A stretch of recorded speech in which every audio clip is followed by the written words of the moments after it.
Welcome to Aadya TV. ఇప్పుడు మనతో పాటు జాతీయ బీసీ సంక్షేమ సంఘం నేషనల్ సెక్రటరీ అజయ్ కుమార్ గారు ఉన్నారు. ఆయన అడిగి తెలుసుకునే ప్రయత్నం చేద్దాం. మరి ఇప్పటి వరకు బీసీలు ఎందుకు మరి ఇప్పుడు తెలంగాణ ఉద్యమం తలపించే విధంగా ఇక్కడ ఈ రాష్ట్రంలో మళ్ళా చావులకే కారణాలు అవుతున్నారు అంటే 42% ఇస్తున్న కాంగ్రెస్ ప్రభుత్వం ఇప్పటి వరకు అమలు చేయకుండా స్థానిక సంస్థల ఎన్నికలకు పోవడంతో ఒక అబ్బాయి మొన్న చూసినాం మనం, ఈశ్వర్ చారి అనే అబ్బాయి కూడా ఇక్కడ సూసైడ్ చేసుకొని చనిపోవడం అనేది జరిగింది. మరి ప్రభుత్వము దుర్మార్గమా లేకుంటే ఇక్కడ ఉండే వాళ్ళ బీసీలు చేసిన అన్యాయమా? మరి ఏ విషయంలో అయినా ఇప్పుడు సూసైడ్ చేసుకోండి అని చెప్పేసి అనేక అంశాలను అడిగి తెలుసుకునే ప్రయత్నం అయితే మనం చేద్దాం. సార్ నమస్తే. బాగున్నారా? బాగున్నా సార్. చెప్పండి, మరి ఇప్పుడు రేవంత్ రెడ్డి సర్కార్ పరిపాలన ఈ రోజుకు దాదాపుగా 2 సంవత్సరాలు ముగినట్లే. డిసెంబర్ 7 తారీఖు ఈరోజు. ఇప్పుడు ప్రజా ఉత్సవాలు కూడా చేస్తాము అని చెప్పేసి కూడా ప్రభుత్వం చెప్తున్నది. మరి ఎట్లా చూస్తారు దీన్ని, ఈ 2 సంవత్సరాల పరిపాలన తీరును కాంగ్రెస్ ప్రభుత్వంది? ఇది ఈ 2 సంవత్సరాల పరిపాలన అనేది పూర్తి విఫలం చెందింది.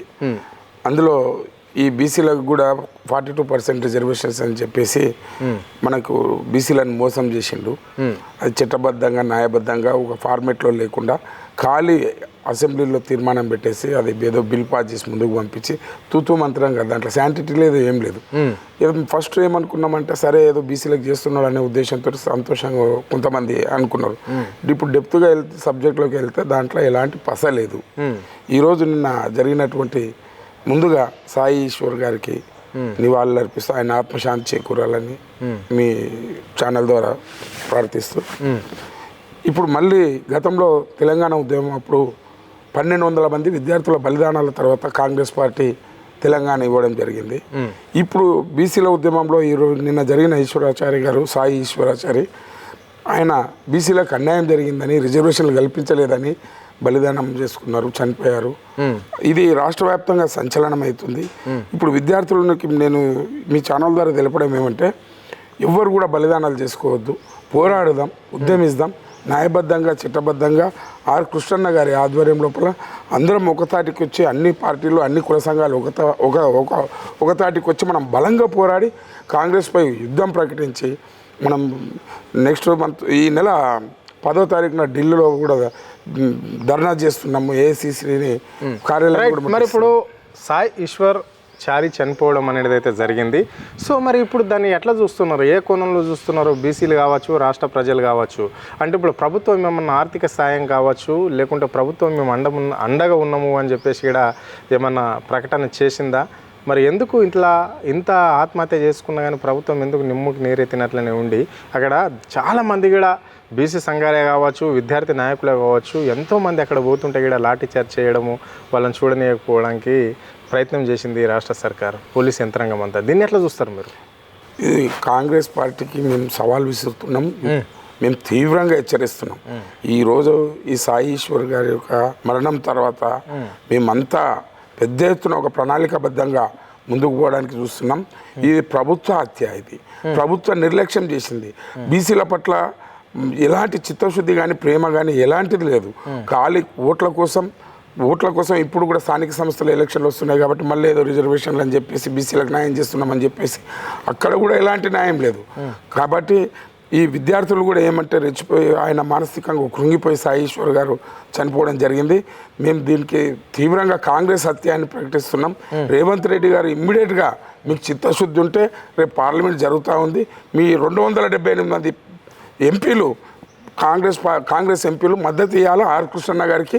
రేపు జరగబోయే ధర్నాకు కూడా మీరు కూడా ఎంతవరకు వస్తారో అన్ని పార్టీలు అన్ని కుల సంఘాలు కూడా బీసీ కుల సంఘాలు ఒకతాటికి వచ్చి 10న జరిగిపోయే ఢిల్లీలో ధర్నాకు సెమినార్కు తర్వాత 11వ తారీఖు నాడు ఏఐసిసి కార్యాలయాన్ని కూడా ముట్టడిస్తున్నాం. ఖబర్దార్, మీరు ఇంకా ఎన్ని రోజులు రెచ్చగొడుతున్నారు? మా బీసీ విద్యార్థులు కానీ ఈరోజు యూనివర్సిటీలో కానీ పిల్లలందరూ చాలా ఉద్రేకంతో ఉన్నారు. మీరు ఏమనుకుంటున్నారంటే ఇది ఏదో తూతూ మంత్రంగా ఏదో బీసీలకు న్యాయం చేస్తామని చెప్పి అన్యాయం చేసినారు. ఇప్పుడు స్థానిక సంస్థల ఎలక్షన్లలో కూడా కాంగ్రెస్కు గుణపాఠం చెప్పాలని ఉన్నారు. ఆర్ కృష్ణయ్య ఆధ్వర్యంలో ఢిల్లీలో ధర్నా చేయబోతున్నారు బీసీ సామాజిక వర్గము అని చెప్పేసి కూడా చాలా వరకు మొన్న ఓ పోస్టర్ కూడా రిలీజ్ చేయడం అనేది జరిగింది. సో దీన్ని ఎట్లా చూస్తారు మరి? అంటే ఓన్లీ బీసీలను తీసుకుని పోయే ఢిల్లీలో ధర్నా చేస్తున్నారా, లేకుంటే వివిధ పార్టీల నాయకుల యావత్ కుల సంఘాల నాయకులను కలుపుకొని పోయే ఆలోచనలు ఉన్నారా బీసీలంతా? ఇప్పుడు ఆర్ కృష్ణన్న గారి ఆధ్వర్యం లోపల రేపు 10వ తారీఖు నాడు ఢిల్లీలో జరగబోయే ధర్నాకు కానీ ఈ సెమినార్కి కానీ అన్ని రాజకీయ పార్టీలు, బీసీ కుల సంఘాలు కానీ పార్టీలకు అతీతంగా అందరూ కూడా పెద్ద ఎత్తున హాజరు కావాలని చెప్పి కోరుతున్నాం. ప్రజా సంఘాలు కూడా, ప్రజా సంఘాలు, విద్యార్థి సంఘాలుతో పాటు అన్ని కుల సంఘాలు కూడా ఈ సెమినార్లో పాల్గొనాలి, ఆ ధర్నాలో కూడా పాల్గొనాలని చెప్పి మేము కోరుతాము. రైట్.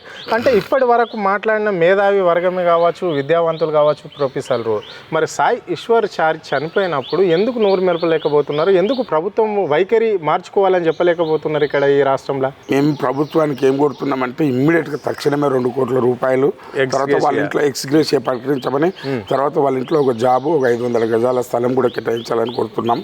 ఆ బీద చాలా ఆర్థికంగా వెనుకబడిన ఫ్యామిలీ. అంతేకాకుండా ఏ జిల్లా ఇది? మన సంగారెడ్డి డిస్టిక్ జగదగిరిగుట్ట బాబు, ఆ ప్రాంతం నివాసి. కాకపోతే ఏమంటే ప్రభుత్వానికి ఇది తీవ్రంగా మేము సవాల్ విసురుతున్నాము. ఇది రాబోయే రోజుల్లో ముందు మీరు బీసీల పట్ల చేసిన మోసానికి ఇది ప్రభుత్వ హత్యగా భావిస్తున్నాం మేము. ప్రభుత్వము ఎప్పుడైతే బీసీలకు అన్యాయం చేసి కరెక్ట్ ప్రాసెస్లో 42% కామారెడ్డి డిక్లరేషన్ అని చెప్పేసి ఇది రేవంత్ రెడ్డి, రాహుల్ గాంధీ చేసిన హత్యగా మేము, ఎందుకంటే వాళ్ళు చేసిన అన్యాయానికి ఈరోజు విద్యార్థి ఒక మానసిక ఆందోళనకు గురై బలిదానం చేసుకున్నాడు.